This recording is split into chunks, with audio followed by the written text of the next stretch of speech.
What's going on, everybody? Good morning, good evening, wherever you are, and whatever time it is, and welcome back to another video with your man, Measureholic.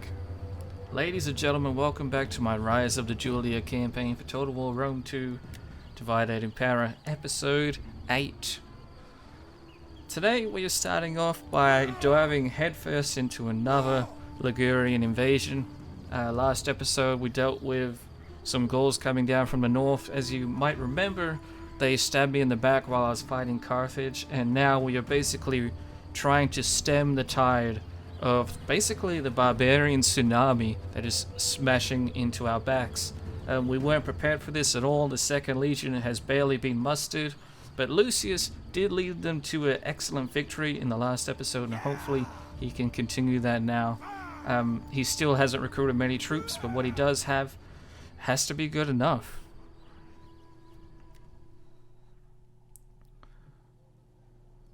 And here we are on the battlefield. Now, for future episodes, I'm going to try and show you guys my perspective of the battle, rather than wasting time actually watching the replay and recording that, just because I'm actually starting school at the moment, and I don't really have a lot of time for editing, so I'm trying to cut down all the time as much as possible, just so you guys can still get the same content relatively. It might not be as cinematic or nice to look at, but I'm still going to be trying my best, so please do bear with me. And feel free to give me any feedback down below. But anyway, in this first little clip here, I'm just showing you guys my army positioning and composition. It's pretty much the same as the last defense of this town. I have my depleted and civilian units at the rear, while at the front we have all of our traps. We actually received traps for this time, which was nice. I'm not sure why we didn't last time, but we didn't. And then I'm basically going to be using my garrison troops first, followed by my professional, Hastati, and mercenary units as a last resort kind of thing. Here, the enemy army finally gets to the town. It did have a long way to march because one enemy general attacked the town first, and then this army that you're seeing approaching now is actually the reinforcing army, so that's why it took quite a while. They are going to send their cavalry first, and they're just going to dive straight into my traps, which is excellent, because we're also going to be peppering them with slingshot fire, which is going to be devastating to cavalry. Within a minute or so, we pretty much obliterate their cavalry. The slingers did excellent work, as did the traps. The traps killed a good 30 or 40 cavalrymen, I should say. And here comes the enemy infantry. Now, unfortunately, despite the AI actually doing really well in pretty much every episode so far, when it comes to assaulting towns, they're not going to be all that great, and in fact they're going to be fairly bad, but nowhere near as bad as vanilla Rome 2. I want to stress that. It was actually quite entertaining fighting the enemy, and while it might not be realistic in how they approach fighting towns, it's still, again, nowhere near as bad as vanilla Rome 2. But unfortunately, we are going to see the enemy pretty much go down this massive death hole that I've created for them. And they are just going to charge in, but while they're charging in, they're actually going to stop at some point and let their skirmishers hammer my front line, which is going to be utterly devastating to my lightly armed militia troops. And they're actually going to obliterate my first militia unit before it even has time to engage in a melee fight. You can see in the distance that the enemy general that initiated the fight is flanking us, but besides that, they're all coming at us from this main focal point. I do have my slingers hammering the enemy throughout this engagement, and I'm saving my javelin men until the enemy is a little closer, and once the melee fighting begins, I'm going to try and use my javelin men, or my levies, at a time where it can tip the scale of the battle, rather than just throwing everything in instantly and basically just trying to do as much damage in the beginning. I'd rather wait until we can tip the scale of morale in our own favor. I do have some barriers set up here, and to be honest, it's a little iffy using barriers at all in Rome 2, just because the AI glitches out a lot. You can see them kind of spazzing out and doing this little weird, like 360 shaking thing. I don't know how to describe it, but they're just basically going a little crazy. They do break through the barrier eventually, so it's not too bad, but I don't know, I was a little hesitant in using them. Regardless, it does its job though in absorbing the enemy charge, so we're not going to be too devastated from that, which is excellent. And Here, I've skipped ahead a few minutes because this battle is basically a large grind. I managed to let my levy units release their javelin. I did say that I wanted to wait until the morale of the enemy was a little bit lower. However, because they were absolutely demolishing my militia units, I thought I'd throw it in a little bit early and try and help stem the tide, essentially, because we need to deal with this enemy flanking unit first before I can bother worrying about doing any flanking on the main enemy army. Here, I wanted to get a close-up and show you guys just the difference in Romans fighting Gauls, essentially, and you can see it instantly. The Gauls are quite flamboyant and quite pretty in their fighting, is one way of putting it, where they're always moving, they're always getting into action, whereas the Romans are quite static, they're very, very disciplined, and these are just militia units, keep in mind. Now, fair enough, these are just animations, and they don't necessarily have a technical impact on the gameplay, but I thought it demonstrated the difference in our armies rather excellently, and it's going to be something that is going to be a main theme of this entire campaign, really. This is our third charge on the enemy's general unit that was trying to outflank us. It took quite a few charges to destroy his unit, even though we only had 70 men, but eventually we did get it happening, and the unit is going to rout, and then just here you're actually going to see one of our civilians fighting the enemy general on his own. Right there you just see him cut down the enemy general in some bushes. A very undignified death for the enemy general indeed. I guess this little man can become a symbol for what Romans should all strive to be, whether civilian or a soldier. Meanwhile, while that's been happening, the main line is starting to struggle a bit. I'm going to be sending in mercenaries combined with our reserve spearmen. The Hastati are going to be moving up, and you'll notice that they haven't used their javelins either, so because I had to use my javelins earlier, well, I chose to, I probably shouldn't have, FYI, I'm actually going to move the Hastati up, and they are going to use their javelins at the right time in unison with my cavalry. So right here, I've just thrown my javelins, the enemy is wavering a little, and then here comes the utterly devastating charge of my cavalry. Now I know I did put down traps, but all the cavalry traps were gone by the time my cavalry actually entered the fight, which is excellent.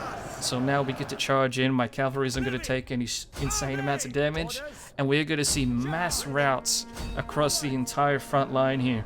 Almost the entire enemy army is going to rout, but at the same time, there is going to be a couple units that will be left, but I'm going to be pushing my main line forward while my enemy general is cutting his way through to those units, so he will get the flanking penalty on them. Essentially, it's a well-coordinated, devastating flank, and that's something that I recommend you guys try and do in your own battles, is not just outflank the enemy, but try and coordinate your front line to be in unison with the flank. So your front line pushes as your flanking units push in, and you kind of squash the enemy rather than just hammer and anvil. Here you can see the utter devastation of the battlefield. This is when we're chasing down the enemy's units. As you can see, most of the bodies aren't even where the actual melee fighting took place. A lot of it is up where my slingers did insane amounts of damage, and I just wanted to showcase that to you guys to let you know the impact. Anyway, see you guys on the campaign map.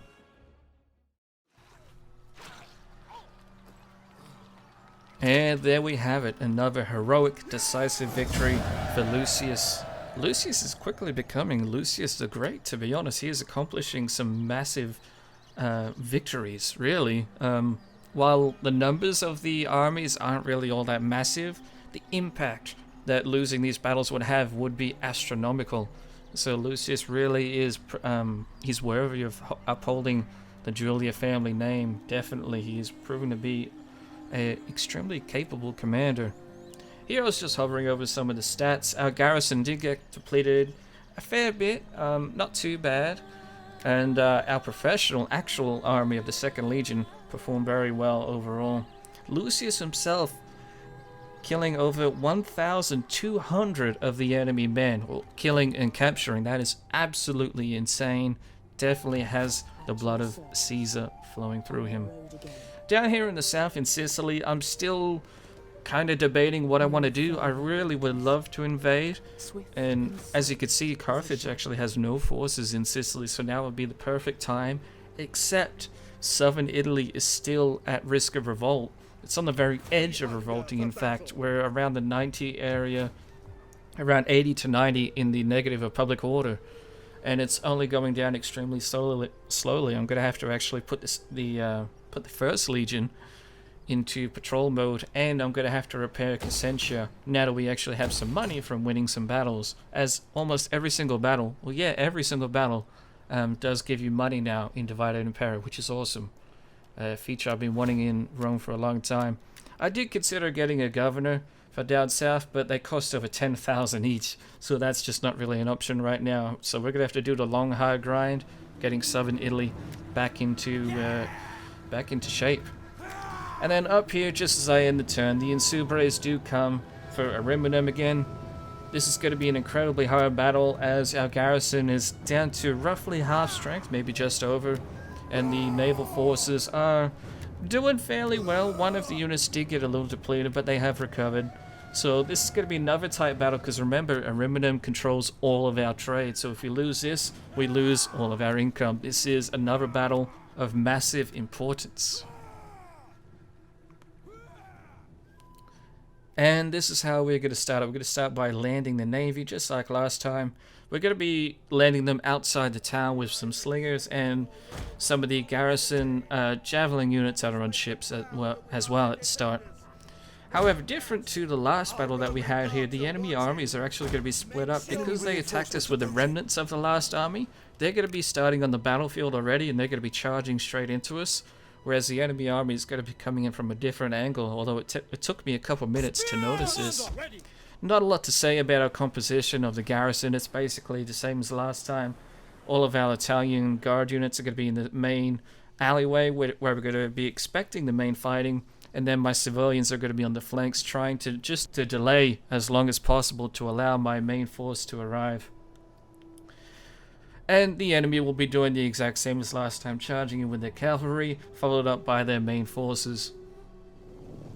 It was about this time now where I noticed the enemy army was actually coming in from the flank, so I'm going to be ordering my civilians to rotate around. As predicted, the first enemy army is actually going to be hitting our main line in the main street there.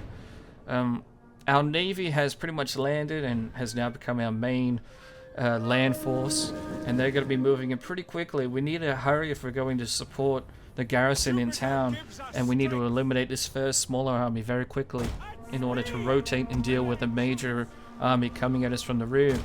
So instead of trying to whittle down the enemy with my skirmishers like last time, I'm just going to instantly send in my marines, we'll just call them for now, and we're going to try and get in and use their javelins as much as possible. We need to do as much damage in as fast a time as possible to rotate around the enemy. So we're going to be doing that very quickly here. We're already splitting up the main force that I have here with my slingers and levies heading around the left flank, followed by most of the marines that we have. We're only sending about 3 and the general into the main battle in the town right now, but the general will be joining the troops outside of the town, as that is where the main fight will be rotating to shortly. My troops devastate the enemy already in the town with the javelins, and then they rush in to do one final charge against the enemy general. That's going to be done with very, very quickly. It's not even worth showing you guys because it happens so quick. Now we have the enemy's major army. They're already engaging my civilians and militia in the town after I rotated them, but they're also preparing some very heavy spearmen. I think these are even phalanx troops, putting them in positions where they're going to stop our flanking units from actually having the impact that they need to. So this is very, very bad for us. The enemy is reacting to our outflanking maneuvers extremely well. Obviously not as well as it could have because it is AI for Total War, but to be honest, I was actually surprised at this, and this is going to make our lives very difficult as it is, because these are not just casual levy pleb spearmen, these are top of the line spearmen that these Gauls can get. While they could get, I believe, another tier higher, these at the moment are probably the best they can get, and it's going to be a long time till we can break through and help them. I do rotate one unit of Marines around to help the main fighting in the town, as we need to hold the Gauls in place. I really can't stress that enough. This side of the force, with my garrison troops and my one Marine unit, they have to hold. Otherwise the Gauls are going to be taking over the town. But more than that, they're not going to be bottlenecked like they are right now. So I need to get my flanking troops moving. And I realize this very shortly. I'm still grinding through so many enemies defending rearguard units. My slingers are trying to decimate the enemy, but they're just not having the impact that they need to fast enough. So very shortly I'm going to be ending up sending in my swordsmen to use their javelins. I've been having my troops mainly on with fire at will turned off, so I can control when they use their javelins, and so we're going to be seeing it shortly. Here the main line in town is almost completely breaking. Most of my units here are wavering. We just had one big rout that allowed the enemy to gain a lot of ground. The more ground the enemy takes, the easier it's going to be for them fighting in the town, so they can spread out and overwhelm our smaller units. This is not good news. It really is a massive race against time, really. My levy units are outflanking the enemy, but due to the positioning of the enemy's units and how spread out they are, they're not going to work too efficiently. It's going to take a minute for my levies to have a proper impact. But here, you're going to see my swordsmen utterly devastating even the most heaviest of the enemy unit spears. This is excellent. This is exactly why I kept my troops off fire at will, so they could do mass concentrated barrages like this. And look at that, we instantly obliterate the entire heavy spearman unit. It is absolutely fantastic. While they do replace it with another one, we're still going to be running them over now that we can move up and outflank. It's just a matter of time until my spearmen get in behind them and really start doing some damage. However, you got to remember, even though we are going to win these engagements, we need to win them fast. So I'm going to be sneaking in one unit of Marines in to help out the other two that have been stuck in the grind against some spearmen for nearly 5 minutes straight. It took so long for us to really make any headway against them. While the rear charge does go in, I'm going to be ordering the units at the front to attack at the same time, to try and put as much pressure on that unit as possible. You can see I'm reforming my troops after they've already defeated the enemy heavy spears, and I'm going to be putting my javelin on fire at will here in a second, because again the pathfinding was being a little awkward. I do recommend that you form your units up, especially when you're playing as someone like Rome, before you charge them in. It just allows them to have the most cost-effective impact as possible.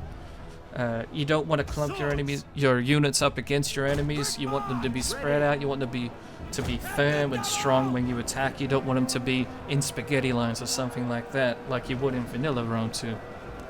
Here I form my slingers up into a column style formation where they're going to be hammering the enemy's rear. They can reach all the way down into the main fight in the street itself. So they're actually going to instantly start getting enemy units wavering. Combining that with the ammunition that my levy units have, we're actually going to see some devastating casualties upon the enemy here. Within moments, about half the enemy's force was already in full retreat. Many of the others were wavering. However, our front line was still on the verge of breaking. You can see most of my units are in the yellow or red there, and their numbers are very, very low. So I try to send some units to flank around the town and get in there to support the main line, just in case they do make another breakthrough. If they make one more breakthrough, they can easily negate this massive morale penalty that we are inflicting on them at the moment. However, just in time, just as my Marines were arriving to reinforce the main line, the enemy army does essentially do a mass rout. They just couldn't handle the outflanking of my melee units, combined with this mass slinger fire into the center of their formation.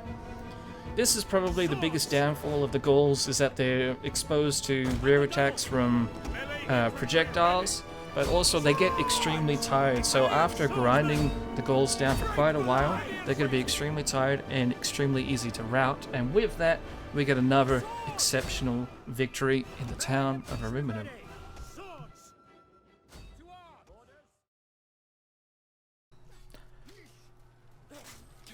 And there we have it, yet another heroic decisive victory for the Romans.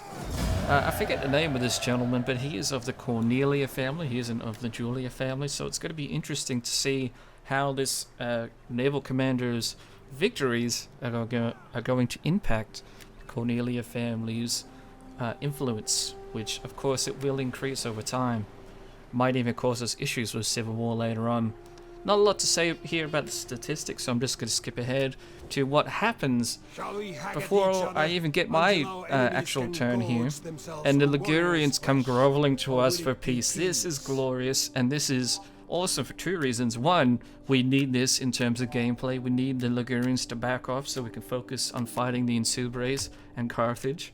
But also, it's just sick that after you obliterate a nation's forces, they actually come to you suing for peace, rather than in vanilla Rome 2 where they would fight to the death even when you're like sieging their city, and it was just ludicrous. Here, we're getting some actual diplomacy, and this is why I play on campaign normal difficulty, because the diplomacy actually makes sense. You earn what you get, essentially.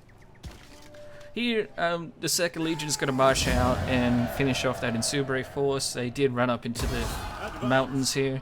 We're going to be recruiting troops while I'm moving the 2nd Legion back to the west. I will be moving them back up to the east soon, but not just yet. I wanted to recruit the troops at Ariminum rather than Ariminum to try and balance out the population there, as I would rather recruit from Ariminum, as Ariminum will probably be our fallback town after our counterattacks against the Insubres, assuming we actually get to do that. I'm just going to be recruiting mainly Principes and some Axemen. The Axemen are at their full capacity now. I can't recruit anymore no matter how much money I have, so we're going to try and use them as best as we can. During the end turn, we do get a nice little bonus of the Illyrian tribe, the Deorsi, however you pronounce that. We're going to call them Deorsi. Coming to us for non-aggression. This is excellent. We're seeing the enemies of our enemies becoming our friends, and that will help us out in the long run. But here, we have a hidden army attack Ariminum again, and this is terrible because look at this army that is attacking us. Every single unit has some sort of veteran rank, and all of his cavalry and skirmishers are quite high in their ranking, so this isn't just going to be your typical boring Gallic army, or Gaelic army, I should say. These are actually experienced veteran troops of the Insubres, so this is going to be another tough battle at Ariminum.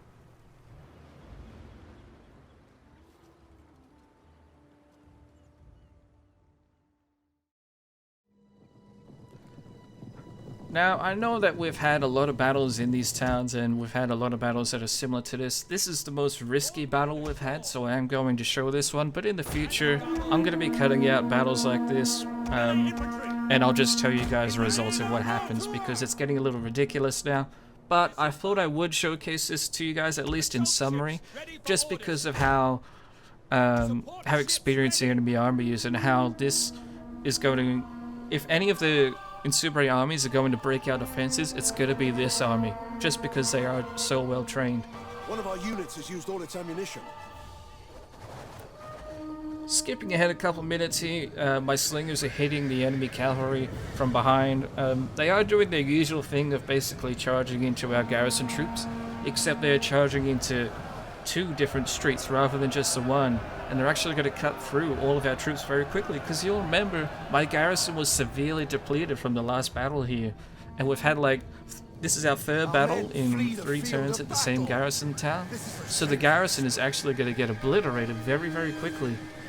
Here we have another excellent example of just how devastating our javelins are, obliterating the enemy cavalry units. Again, notice I use my toggle fire at will rather than just right-clicking all the time and leaving fire at will on. It's better to control things yourself. I highly recommend doing that, especially playing as Romans in particular. As you can see, our garrison forces were obliterated within minutes, within moments even, and now we're trying to desperately bottleneck the enemy inside our town, I should say.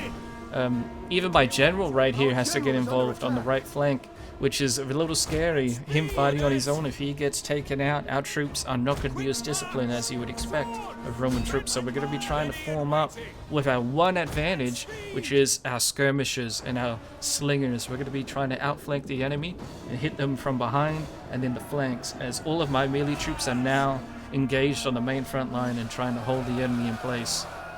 Here on the left flank again, more javelins devastating the enemy. And this is going to free up this this friendly unit, I should say, to continue its outflanking maneuvers as the javelins are going to devastate the enemy. My slingers are heading around the right side towards the docks, try and get some cheeky shots into the side of the enemy, especially the side where their shields are not present. If you hit the enemy where their shields are, you're actually still going to not do as much damage as you otherwise would. Something you need to keep in mind. Some of the shields will be in line, but because we're so flat to the enemy, we're actually still going to get a lot of cheeky shots in. And just as my skirmishers begin outflanking the enemy, we actually really quickly see some mass routes. Admittedly, there was a couple minutes of grinding here, but the skirmishers haven't even had their devastating effect yet by the time a lot of the enemy army is routing.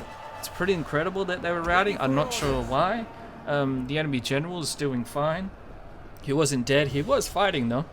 I just think the flanking penalties on such low tier, low disciplined units in particular are really devastating, especially to these barbarians who don't really know much about discipline. They're all about just fighting one-on-one and earning personal glory rather than fighting as a unit and as a team. And here you're going to see the consequences of that. They're just going to be routing in mass droves. However, they're not shattered, so what I'm going to be doing is sending my left flank around to try and outflank the enemy general and his units, while also sending my skirmishers to run down the enemy units to make sure that they do not come back from routing. You really have to do that, otherwise you run the risk of your troops getting outflanked while they're outflanking the enemy. Here you can see the enemy general being utterly surrounded with these few loyal units left, but as soon as they're going to see my marines coming in outflanking, my general is inspiring the troops, which is going to further, I believe it damages the enemy's morale, even though it doesn't say it does. Every time I've used it, the enemy troops my general has been fighting have always diminished in their morale, so that'd be something that would be nice to science and find out. Here my javelin men are stopping enemy troops from returning back to the battlefield. As I just said, you need to make sure this doesn't happen so your flanking troops do not get outflanked themselves. So the levies are going to prove to be an excellent screening force. And then with my marines charging the enemy in the back, that's going to be that. This was a pretty close battle because my garrison got wiped out pretty much instantly. However, the sheer and utter discipline of our naval troops is just proven to be absolutely phenomenal. I really can't get over it. How well they're doing. These are only 120 man cohorts or units, I guess. But regardless, they come out on top and we wipe out the enemy army almost entirely.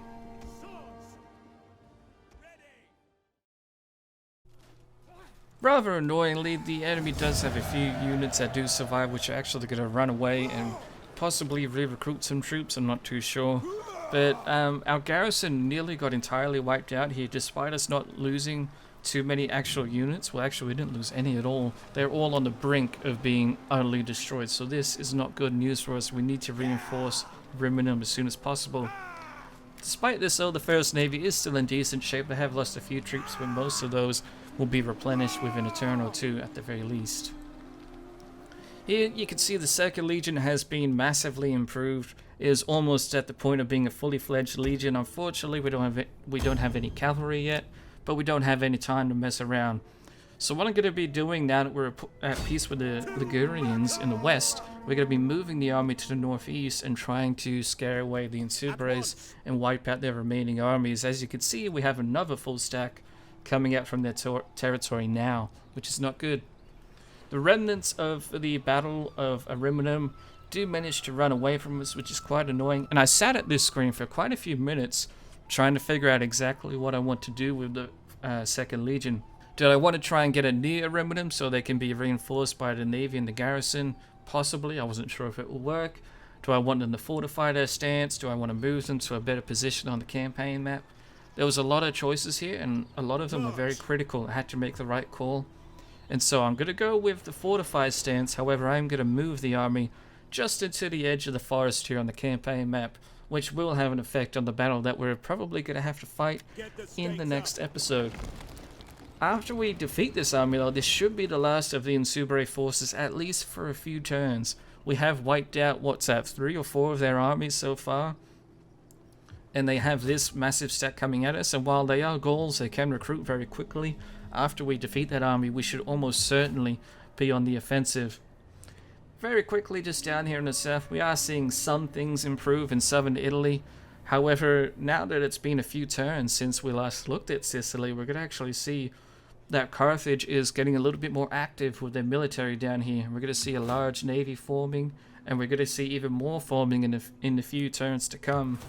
This isn't good. I probably should have tried to do something in Sicily, like maybe try and take Syracuse quickly, because now we're going to be seeing Carthage focus on us a little bit more. I guess their wars in the west are going well for them. Now they can focus on us. Either way, we're going to have to wait until next episode to delve into what is going to happen between Carthage and the Gauls in the north. Things still aren't looking very great for us. We're still fighting for our very survival every single battle.